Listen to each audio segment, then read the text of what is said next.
warahmatullahi wabarakatuh. Berjumpa lagi dengan saya Novin Maik Arum, calon guru penggerak angkatan 10 Kabupaten Lamongan. Kali ini saya akan ditemani oleh Bu Yesi selaku guru yang ingin diobservasi. Nah, bagaimana Bu kabarnya? Alhamdulillah baik, alhamdulillah. Ya, Bu Yesi, sebelum observasi dimulai, saya akan berwawancara dengan Bu Yesi mengenai pra-observasi tentang pembelajaran seperti apa yang Ibu harapkan di observasi kali ini, ya Bu ya, biar pembelajaran lebih berbobot. Oke Bu Yesi, yang pertama, apa tujuan pembelajaran yang ingin Ibu capai dalam pembelajaran kali ini?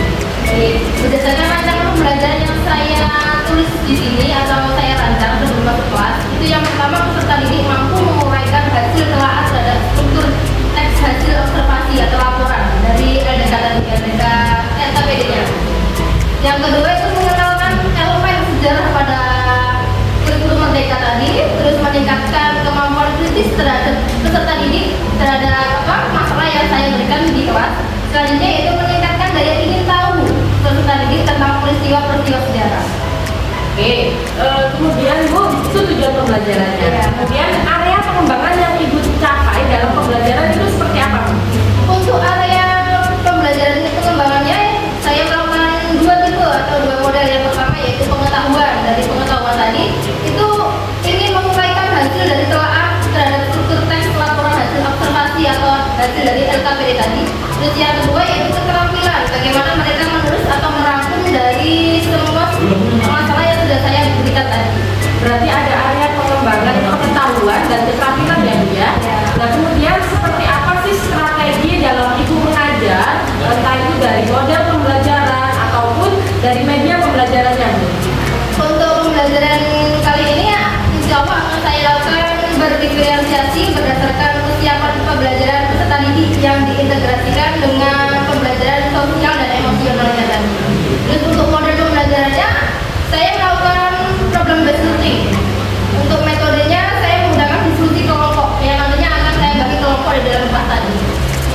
Yang media Bu seperti apa? Untuk medianya, saya itu membutuhkan LKPD, terus proyektor, laptop, speaker, sama PPT slide. Oke, baik Bu, semoga nanti pembelajarannya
Ikman, Margo sama Rizky. Wes Kak, kasih. Oke. Mari saya amati nanti akan dikurangkan video dan saya nanti mencari informasi atau jawaban dari semua pertanyaan di lembar jawaban saya. Paham?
media edukasi.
Kabupaten Lamongan SMA Rododengung Kalimin.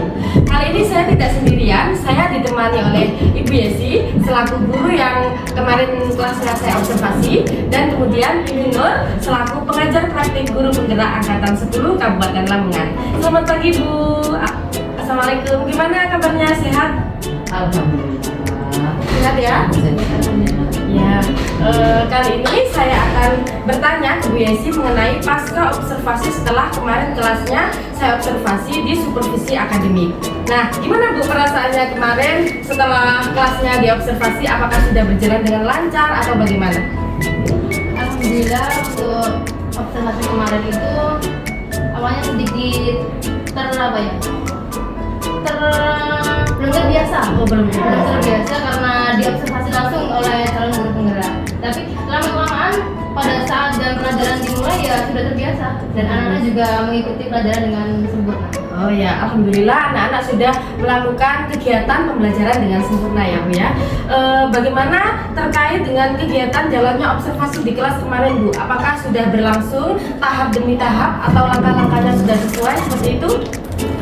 Untuk rencana pembelajarannya sudah saya buat sebelumnya, dan alhamdulillah pada saat praktek itu anak-anak sudah bisa melakukan tahap demi tahap sesuai dengan yang saya rencanakan dari sebelumnya saya observasi. Oh, berarti sudah sesuai rencana ya Bu ya, sesuai RPP seperti itu. Nah, mungkin bisa diceritakan kembali Bu Yesi, area pengembangan apa yang Ibu lakukan di kelas atau langkah-langkahnya seperti apa? Area pengembangannya seperti apa Bu? Untuk area pengembangannya saya menggunakan pengetahuan sama keterampilan. Untuk pengetahuannya itu peserta didik melakukan observasi LKPD-nya. LKPD saya berikan ke anak-anak, saya beri kelompok, dan sama anak tadi diobservasi dulu sebelum melaksanakan tugas tadi. Selanjutnya untuk keterampilannya itu dari hasil LKPD tadi, mereka merangkum dengan materi yang sudah saya sampaikan. Oh, berarti pengetahuan dan keterampilan ya yang ditonjolkan di situ. Nah, sejauh mana sih area pengembangan Bu Yesi itu sudah dilaksanakan? Apakah menurut Bu Yesi itu sudah berhasil dilakukan atau belum Bu? Untuk keberhasilannya alhamdulillah sudah 100% insya Allah, dan anak-anaknya juga sudah paham semua, jadi ya alhamdulillah berjalan dengan lancar. Oke, kira-kira apa sih kekurangan di dalam kelas saat Ibu mengajar seperti itu? Apakah ada yang perlu diperbaiki atau kekurangan seperti itu? Kekurangan atau hambatan yang sering terjadi itu mungkin biasanya dialami oleh guru-guru yang lain juga ya, terkait dengan anak yang kurang aktif dalam pembelajaran. Biasanya ya peserta didik itu kemungkinan karena kelompoknya tidak sesuai dengan kriteria yang contohnya yang gaya visualnya lebih dominan. Oh iya. Berarti pembelajaran diferensiasinya ya Bu ya. Pembelajaran visualnya lebih dominan, nanti dia ikut ke kelompok yang lain. Nah, seperti apa yang Ibu rencanakan ke depan? Mungkin untuk pembagian kelompoknya akan saya lakukan sesuai dengan minat dari bakat murid tadi. tadi. Visual, kinestetik, dan audiovisual. Nah, itu saya kelompokkan sesuai dengan minatnya. Nah, betul sekali Bu. Kemudian kira-kira kapan sih Bu Yesi itu melaksanakan tadi yang seperti Bu Yesi ceritakan, mengembangkan murid sesuai minat bakatnya? Kira-kira kapan Bu pembelajarannya bisa dimulai? Kalau bisa itu saya lakukan secepatnya. Untuk lebih mengefisienkan pembelajaran biar anak-anak itu lebih aktif lagi, lebih proaktif dalam pembelajaran saya. Oh iya, bagus sekali ya Bu ya. Semoga nanti pembelajaran ke depannya Bu Yesi bisa melaksanakan pembelajaran berdiferensiasi ya Bu ya. Saya tunggu cerita dari Ibu bagaimana pembelajaran itu berlangsung seperti itu ya Bu ya. Ya, terima kasih, dan saya langsung memberi komentar untuk Bu Nur, pengajar praktik, memberikan umpan balik tentang pembelajaran atau coaching supervisi akademik pada kali ini. Silakan Bu Nur. Baik, terima kasih. Setelah saya amati dari proses coaching antara OC dan coach itu sudah hadir secara penuh ya. Jadi keduanya sudah saling berkonsentrasi terhadap masalahnya masing-masing, dan Novin saya lihat itu juga sudah menjalin kemitraan antara coach dan OC, itu terjadi sudah menjalin kemitraan. Jadi tidak ada yang saling menggurui, tidak ada yang saling merasa lebih tinggi seperti itu. Jadi antara coach dan OC itu sudah terjalin kemitraan. Jadi hubungannya itu sejajar di dalam mencari solusi masalah dari apa yang dihadapi coach itu sudah sudah melaksanakan pertanyaan yang betul. Jadi Bu Novin di dalam menggali potensi coach untuk menyelesaikan sebuah pertanyaan, sebuah permasalahan, itu Bu Novin sudah mengajukan pertanyaan yang berbobot. Jadi coach itu semakin bisa menggali potensinya di dalam menyelesaikan masalah yang dihadapinya, khususnya di dalam pembelajarannya. Nah, tadi Bu Yesi itu sudah menyampaikan bahwa pembelajaran diferensiasi itu sudah dilaksanakan dengan baik, sudah memenuhi kebutuhan murid, sudah memenuhi gaya belajarnya, memenuhi kesiapan belajar dari murid, itu semuanya sudah dilaksanakan. Dalam proses pasca observasi ini, OC sudah mampu menggali potensi-potensi yang ada di dalam coaching. Saya kira sukses pokoknya dalam proses coaching kali ini, sehingga coaching itu menjadi bisa melakukan refleksi dengan baik, sehingga kedepannya bisa melakukan hal-hal yang lebih baik untuk perbaikan pembelajaran yang ada di SMA Raudatul Muta'alimin. Sukses selalu untuk Bu Novin dan Bu Yesi. Terima kasih. Terima kasih untuk pengajar praktik saya, Bu Nur. Kemudian terima kasih juga Ibu Yesi karena sudah berkenan di observasi kelasnya. Berjumpa lagi untuk selanjutnya, video selanjutnya. Wassalamualaikum warahmatullahi wabarakatuh. Waalaikumsalam warahmatullahi wabarakatuh.